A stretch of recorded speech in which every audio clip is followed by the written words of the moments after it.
You have to understand what customers want. That's the first step in any real loyalty program, whether you're launching a loyalty program or enhancing a loyalty program or just completely transforming a loyalty program.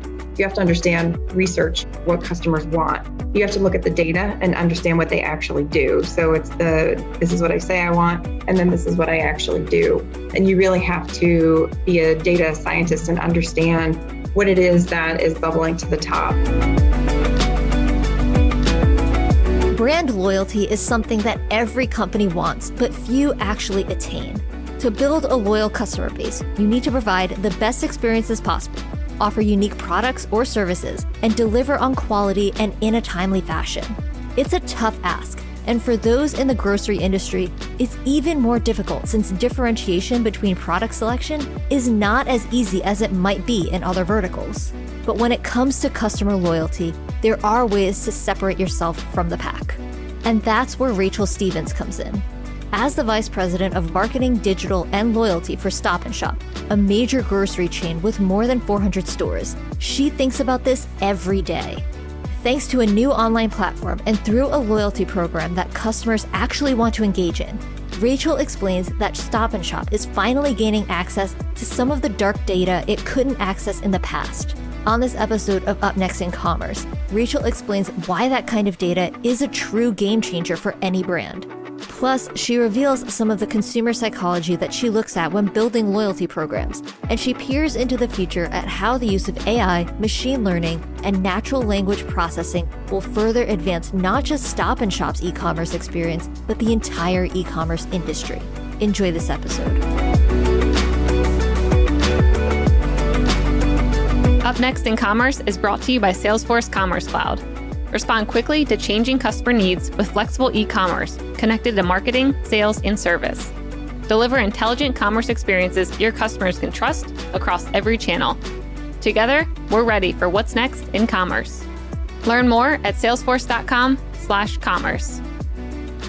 Hi everyone, it's Stephanie. Before we get into the episode, I would love it if you could hit subscribe and give the show a rating and review. I really want to know what you think and hear how we're doing. All right, on to the interview.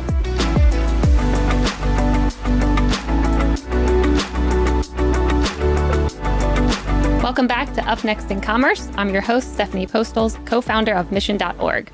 Today, we have Rachel Stevens on the show, the Vice President of Marketing, Digital, and Loyalty at Stop & Shop. Rachel, welcome. Thank you very much for having me.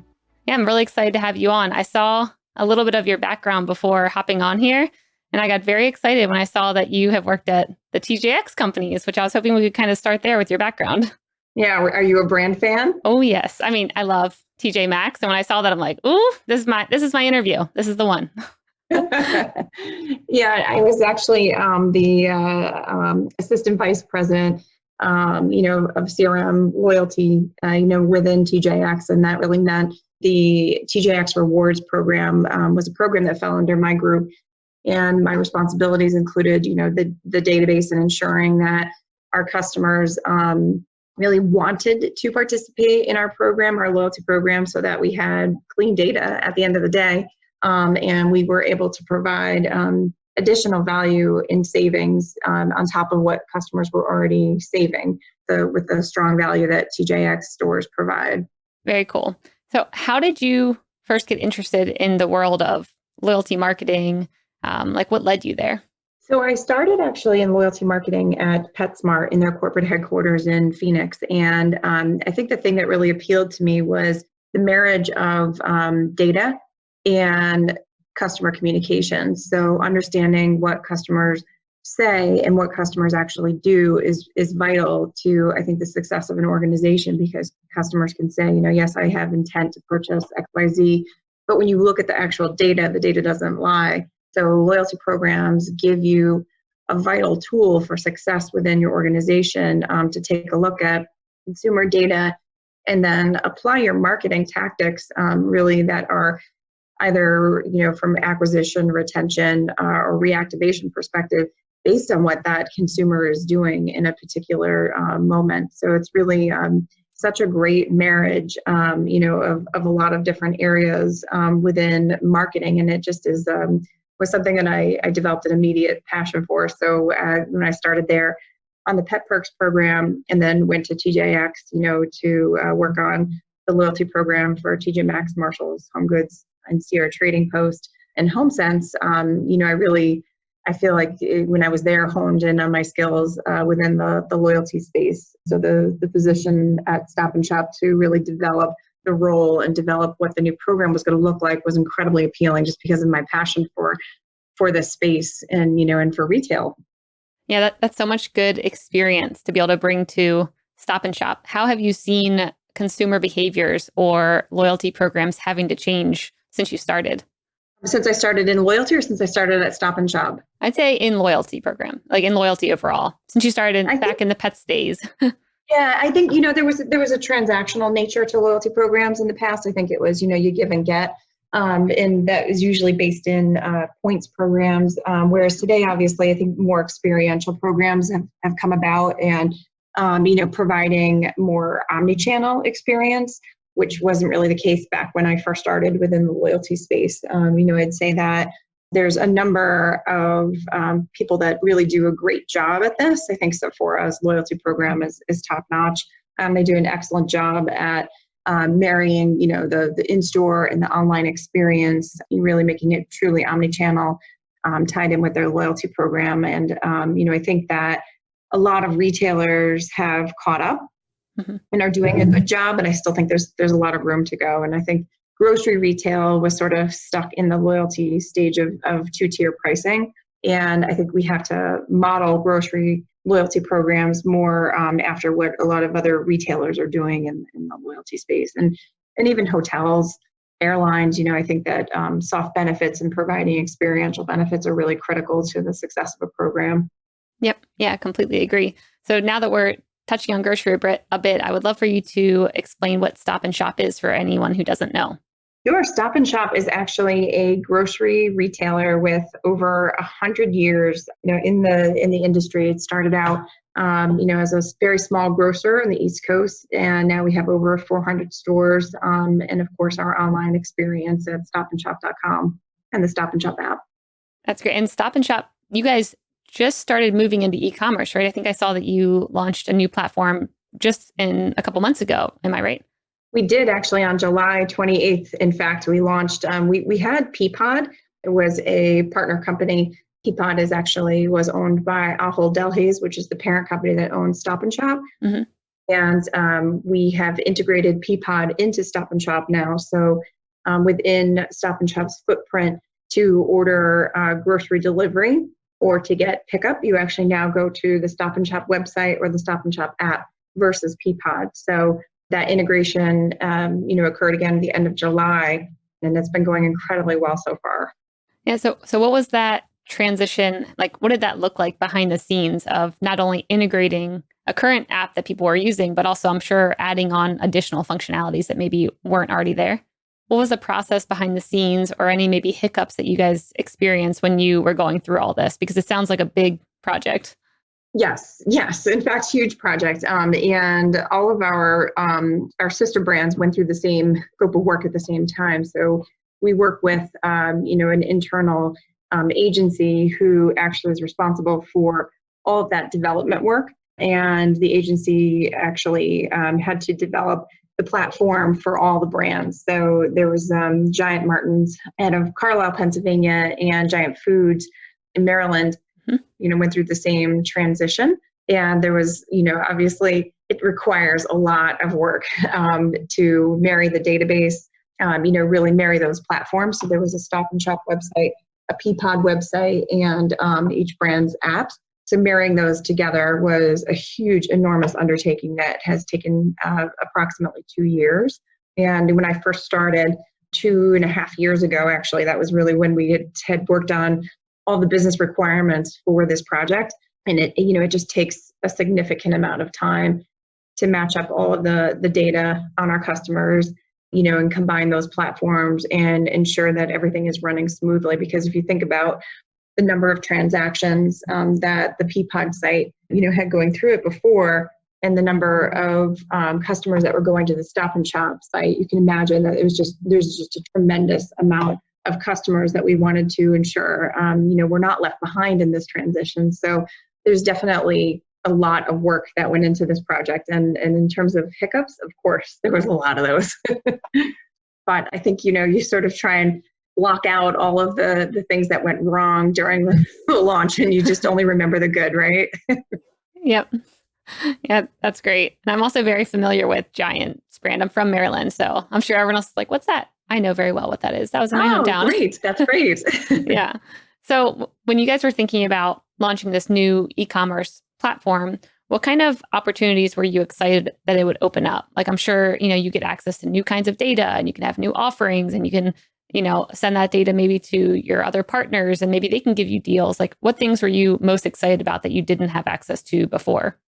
I think that what I'm most excited about, is is omni-channel data access. We did not, again, have that before because it was Peapod who really had all of the data for delivery and pickup, and Stop and Shop who had all of the brick and mortar data. So the combination and looking at a consumer from an omni-channel perspective, to me is what's most exciting.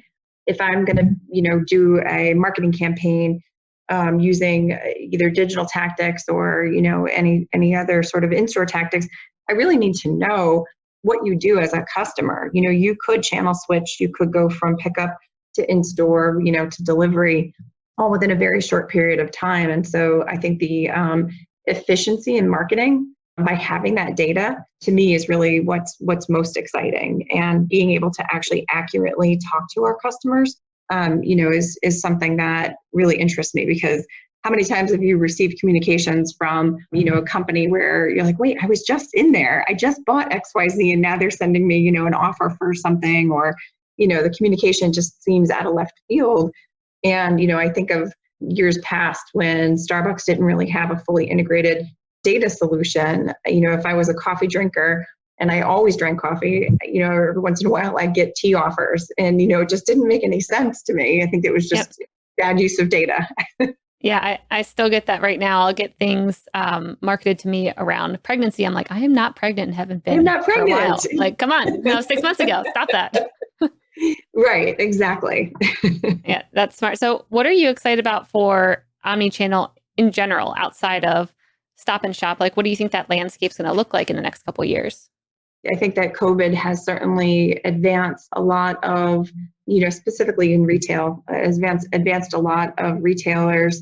I think their technology and their offerings. I think, omni-channel to me, has to be just that seamless experience in store, online, and it has to be being able to look at you from a customer lens and understanding that you may channel switch and your experience or the offers that you're given or, your customer service shouldn't change. There shouldn't be anything remarkably different about whatever channel you're in. So for me, I think that, the omni-channel landscape is going to continue improving, and COVID has definitely advanced that. Yep. So to dive back into the loyalty program conversation, because I'm very interested in that. We haven't had a ton of people on the show who've talked about that, so I'll probably keep circling around that for a little bit.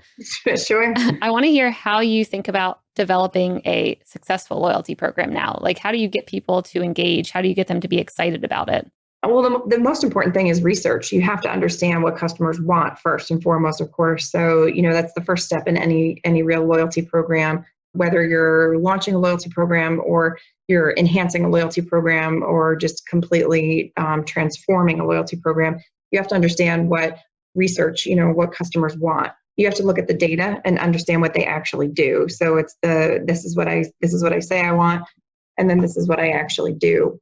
And you really have to be a data scientist and understand what it is that is bubbling to the top. So if I know my top customers are coming in and I'm looking at the data that tells me they come in X amount of times per week and they shop for key products, then, I can actually, I can understand, and I can translate that back into transactional offers. I can say, okay, these are the top products that I need to make sure are relevant to that consumer base on a regular basis. But it doesn't get at, really what drives them and motivates them to be loyal to the brand. So I think that research is such a critical step in really understanding how consumers really feel about your brand. Mm-hmm. You don't want to be the brand that customers just feel like you're on the corner and you're convenient, so they have to shop you. You want to be the brand that they want to shop at. So, loyalty isn't just about the program. It has to be about the total solution that a retailer provides and, your feelings about that retailer. Yep. It seems like there would be a lot of dark data out there, especially for maybe grocery stores, because I'm thinking like, would my local grocery store even know that I go in and out because I don't interact with them online right now? I sometimes put my phone number in, sometimes don't. Like, how would you make sure you have a good sample size of people to use for your research when building that out, if maybe you still have quite a few of your customers that you don't even know yet? No, I think that's a great question. I think you have to. There are panels that you can go to. Who usually your consumer insights team has access to panels of customers who volunteer to participate in research studies. So that's typically the first place that I go if we don't have enough data within the database. If there's enough data in the database to start with, usually that does require an email address or physical mailing address and not just phone number. So if your local grocery store only requires phone number, and I'll say Stop and Shop, actually, that was the case for Stop and Shop prior to the transformation of our new loyalty program, where we really just asked for phone number at the point of sale, and that gave customers access to that 2-tier pricing. That doesn't do anything for a company. Just having phone number isn't actually going to build up your database, of course. So then you don't have a way to really round out that customer experience and, understand, be able to tap into that customer and ask them what they want. Mm-hmm. It is really important that you're coming up with a program, or if you have a program, that it's enticing enough that customers want to give their data. They want to give you the right email address, or they want to give you the right mailing address, so that, they do participate in the program, but they also are willing to give you their opinion when you ask it. Yep. It also seems like making sure that you have a seamless experience when asking for that data is really important, because I can think of the number of times different stores have been like, oh, can you type in your email, or just like read it off to me and I'll type it in very slowly. And I'm like, oh, just don't worry about it. Or I don't want to use your old type pad that's like not really working and I'm going to have to delete it like 10 times to get it right. Right. Exactly. Yeah, you're absolutely right. It has to be simple, seamless. I think, digital cards is a great way to make it simple and seamless. It's easy enough for a POS to scan a digital barcode that ties back to your loyalty card or phone number, provided the fact that the number actually is tied to a valid email address or a valid mailing address. Mm-hmm. Any way that you can provide convenience for consumers to access their program, seamlessly, quickly is really important. Yep. Yeah, I completely agree. So when you're setting this up, even if you don't have access to maybe huge amounts of data, are there any unifying themes that people just generally like when it comes to loyalty or rewards programs, where you're like, no matter where I've been, it seems to always get someone to sign up if we have this or this offering?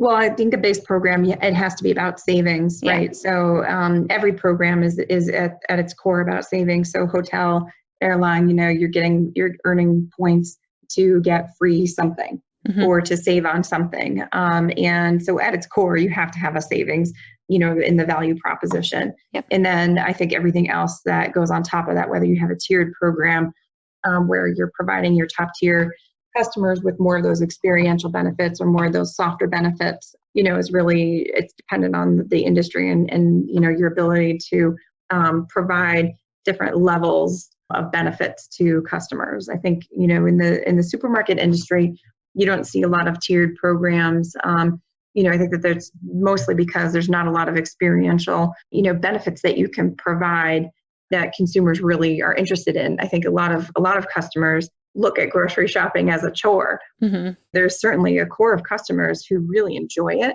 but for the most part, a lot of busy consumers today do look at it as a chore. And I think that lingering in the store is not something that a lot of people are really interested in.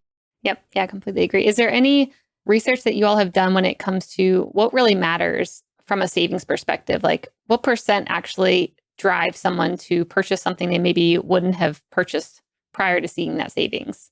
Like maybe like 5%, maybe not 20%, probably so. Like anything that you've seen around that? Yeah, I mean, there's actually, it's funny that the higher up you go in savings, a lot of times customers say they don't believe that. Oh, when you say like save, 20% or 25% or whatever, it seems somewhat unbelievable. And I think a lot of customers question it. Yep. With our Go Rewards program, we actually know that customers save 15% or more. Mm-hmm. And we did a lot of research because the and more was actually the savings is more like an average of 20%.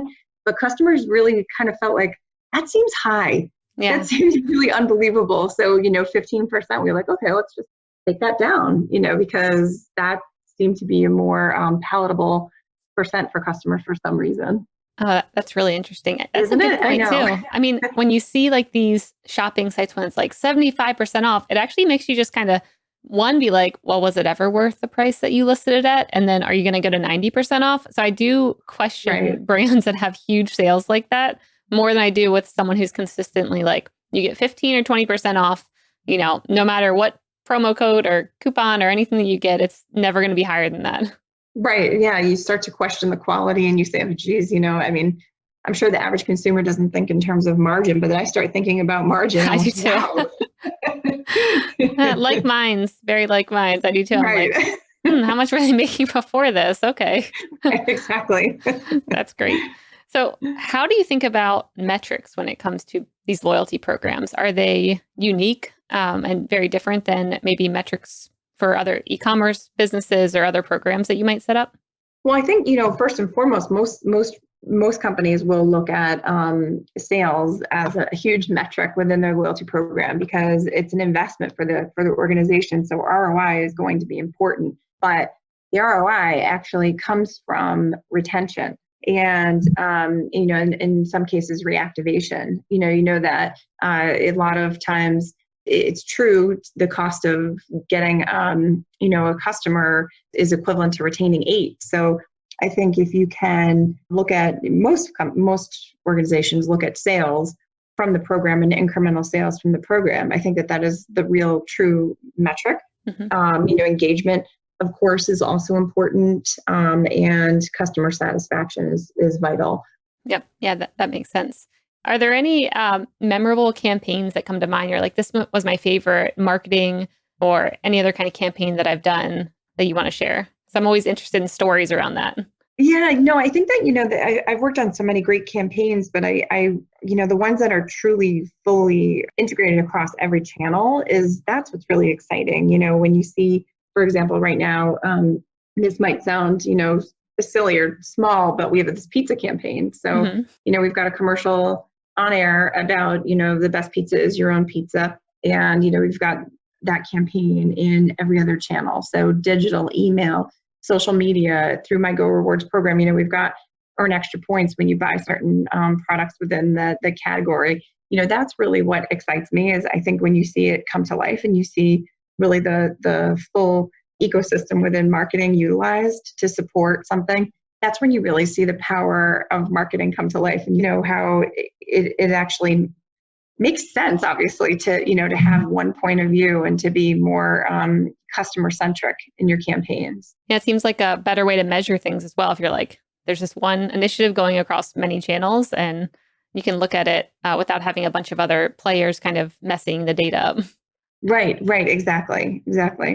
I see some marketing campaigns right now, and I'll be honestly, there's some big players out there that did all of these back to school campaigns, and it drove me nuts because I was like, we are not back in it, and it showed all the kids walking down the hall, and of course, I know that they had all these commercials, shot in the can well before a lot of this happened. But I feel like, God, you're talking to a consumer base that is in a very different place right now. Mm-hmm. So, I think that obviously understanding what consumers are looking for, and really being relevant, like that pizza campaign, there's so many people who are at home cooking together right now.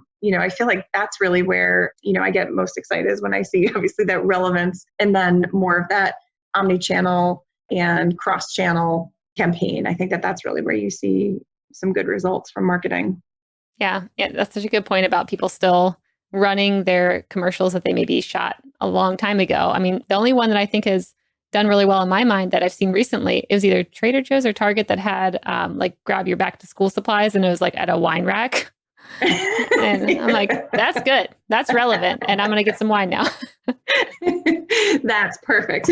Yeah, really good. We had someone on the show who was also mentioning like you should have different scenarios, especially in a time right now where, things, you don't really know what's going to happen, and you should be ready to pull your campaigns and slot something in really quickly. And it seems like a lot of larger brands, or especially older brands, just didn't think that way, or maybe just, thought, okay, let's just release this and see how it goes anyways. Like, why do you think that's the case? Why did they still put this out into the world when many of them probably knew it was not a good fit? No, and I think it does more harm to your brand than anything, to be honest, because obviously if you're not relevant and you're not listening to what's going on in the world, then, I think that it does more harm. In the beginning of COVID, we did a lot of work around providing at-home solutions. We had a chef who actually did a cooking show within social media. I worked with this chef to come up with a series of cooking shows within Facebook. And we did a number of other, just activities to do with the kids at home. I mean, there was more relevance to our campaigns, and it really resonated. I think customers really appreciated the fact that we were giving them content that actually was valuable, interesting, and just relevant to what was going on in the world. You can't be deaf to what's happening, and you have to really just make sure, you're always paying attention and listening to what customers are saying. Yeah, completely agree.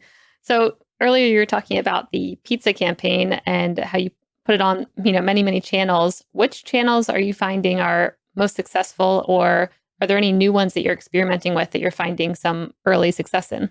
I think that, we do a lot within social media, and I think that the channels in social media that we're finding some early success in would be Nextdoor, and TikTok to some degree. I think with TikTok's future still sort of unclear.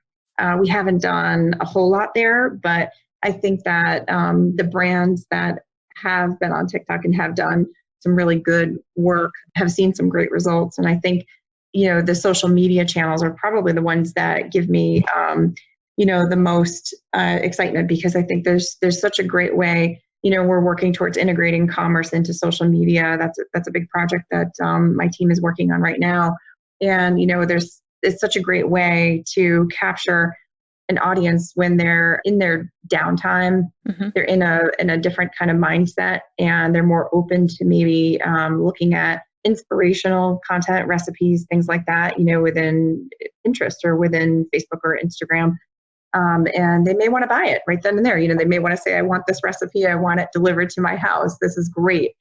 So I think that any of the campaigns that we've done in social have really been my favorites. Cool. So you mentioned integrating commerce into social media. How are you all taking that initiative on yourself, or are you more relying on the platforms to kind of develop the solutions to then tap into? Like, what does that look like?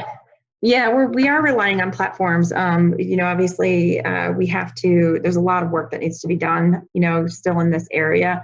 It's a little trickier for a supermarket because, you're not going to buy just a tomato. Yeah. I need that tomato from Stop and Shop.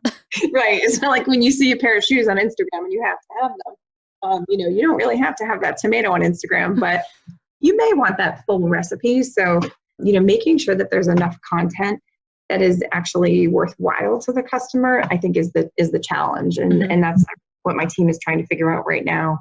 Got it. When I'm thinking about commerce for social media, like, has Stop and Shop explored, and maybe you guys already have this, like your own products where it's like, you can only get it from here. It's not a generic brand. It's actually like, that reminds me a lot of what Trader Joe's does. It's like, if I want this one, well, they discontinued this prune juice that I really loved. I sound, like an old lady. I love their prune juice. They discontinued it. Anyways, like, I knew that they were the only ones that I liked it.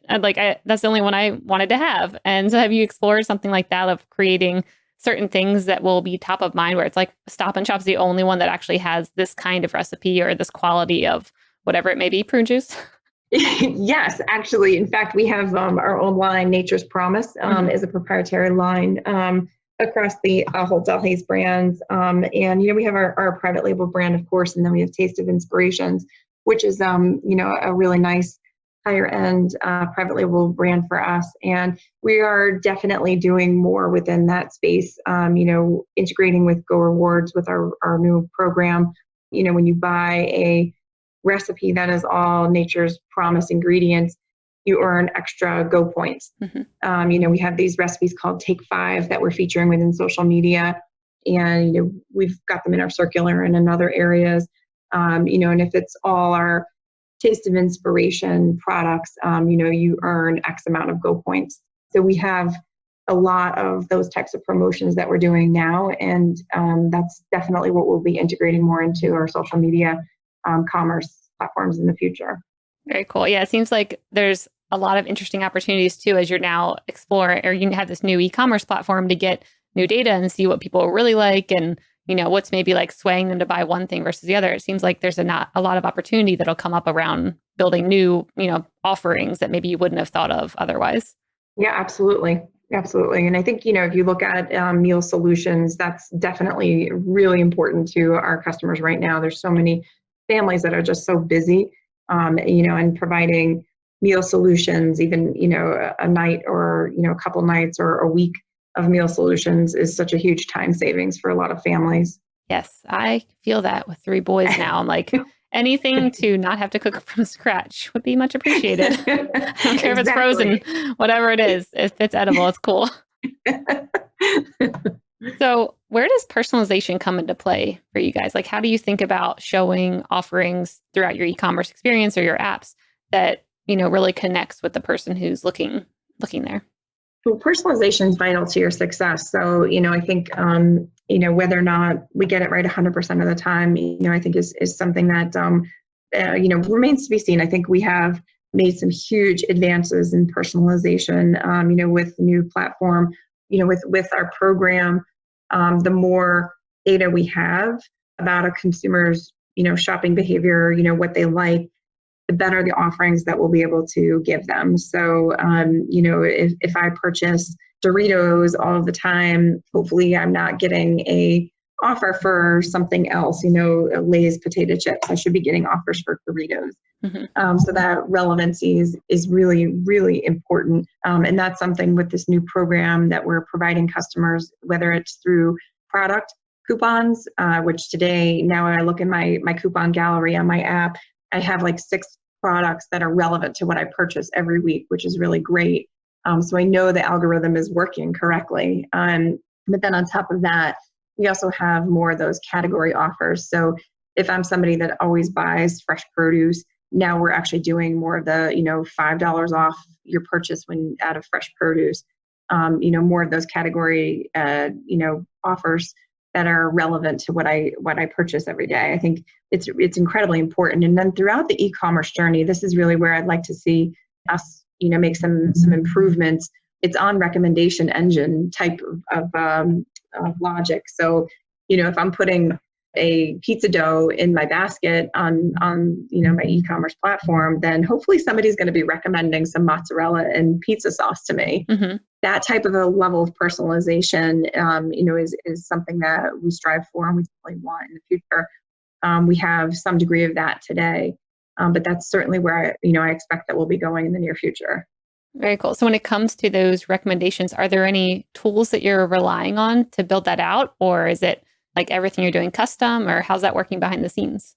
Yeah, the recommendation engine actually is homegrown. So that's where our partner, that's our internal partner, actually has been using all of the data from the loyalty program and understanding what customers buy, and there's propensity models that we have in place. So, somebody who has the same profile, who typically purchase XYZ, we actually build a model to say, here are lookalike customers, and here's what we should recommend to them because it looks like that customer is similar, so they may be interested in these types of products. And that's something that our internal data scientists have been able to build out for us. That's great. Is there anything when it comes to machine learning or the world of data that you guys have access to that you're maybe preparing for, or different capabilities that you're building out right now that maybe other grocers or other e-commerce stores are maybe a little bit behind on? Yes, there definitely are at the Ahold Delhaize level. So I think that AI and certainly machine learning is something that everybody's going to have to be prepared to work on in the near future, to be prepared to have teams working on that in the near future. And Ahold Delhaize does. Stop and Shop as a brand doesn't, but at the Ahold Delhaize level, we do. Yeah, very cool. And do they usually come up with something at the higher level and implement it within all of their stores, or do they kind of test it out and say, okay, Stop and Shop, you're gonna pilot this and we'll learn from you and then we'll, have our other brands try it as well? Or how does that work? Yes, that's exactly what it is. Yeah, exactly. I mean, I see a big trend in experimentation and learning done with artificial intelligence, natural language processing, the first steps into, conversational commerce and customer service. I think individually, each of those is interesting, but when you string it together, it becomes really compelling. And AI is now being given enough transactional information, and when combined with data science, can match and predict customer behavior at a level not previously possible. So natural language processing and conversational tools really make it possible to help customers during the purchase journey, and even more importantly, in many aspects of customer service. So these previously somewhat academic technologies are being put in the hands of digital commerce managers, and we'll begin to see the results. So I fully expect that, within the next couple of years, what we're testing at a Ahold Delhaize level, will be brought down to each of the brands. Yeah, it seems like there could be that you would get interesting results from the different brands, because I could see very different consumers who are maybe shopping, at good old Giant. I'm on back in Maryland versus yes, Stop and Shop. Absolutely right. Yeah. How do you approach that when you're, trying out different things and maybe you're like, oh, we see this with our customers at Stop and Shop, and, let's try this at another brand, and you're like, womp, womp, that actually failed at that brand because the consumers are so different. Yeah, no, it's a great call out. And I say that all the time. I say, what matters to somebody in the Food Lion base. So, what matters to somebody maybe in North Carolina is different what matters to somebody in New York City. So we have probably the toughest competitive market, not only from a grocery retail perspective, but even just from a media perspective, and trying to ensure that our voice is heard within these difficult, tough media markets. For Stop and Shop, it's a little bit tricky, and we do have to take a look at every single opportunity that comes our way and say, does this resonate with this consumer base? Because a lot of times it won't. There were a couple of examples of trying out even just a walk-up pickup service. So you can, and in a city location, you can walk to get your groceries handed to you that have already been shopped for you, versus the traditional pickup where we load it to your car.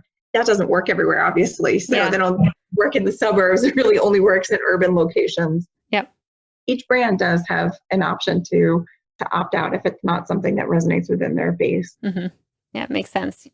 If try and implement that in New York City, and all of a sudden all these cars are getting towed, and then they're mad. Right. Sorry about that.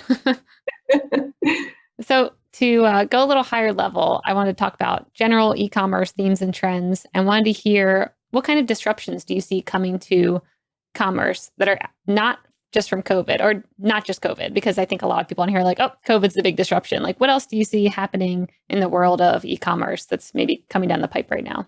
One that's already here really is one-stop shopping, like Amazon. So the retailers who adapt and constantly expand their options, shorten the supply chain, enhance customer service, and develop varied options for delivery and pickup will really find the most success. So, the model that Amazon has and Wayfair, the direct to consumer shipping, is not as much of a disruption to e-commerce as it is. That's here to stay. And I think we have to learn from that, and we have to adapt in order to stay competitive. And I think a lot of retailers are going to have to adapt, in this new world. Everybody's going to have to be able to figure out how to provide that one-stop shop, because it's similar to, to brick and mortar shopping. You don't want to go to multiple locations on a Saturday afternoon. It's sort of the same thing. If you're going to pay for shipping, you're going to pay for it once, from one retailer, or get free shipping, of course, with a subscription service or promotion. And, I think that's definitely here to stay. And the ease of finding everything in one place is that it's that big box retail mentality from, back in the 80s when the big box retailers really exploded. Yep. I love that. Yeah. Figuring out delivery and trying to compete with Amazon, man, that seems like very, very tough.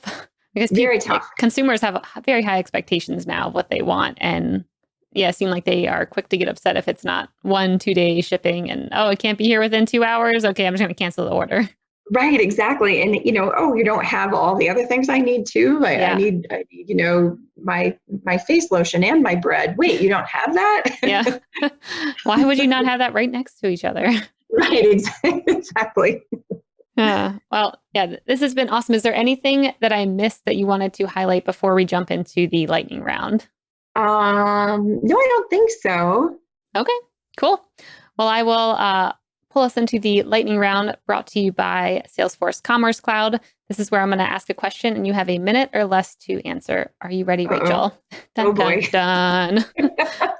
All right. First one. What does the best day in the office look like for you? Well, the best day in the office today is at home. There you go. What does your virtual best day look like?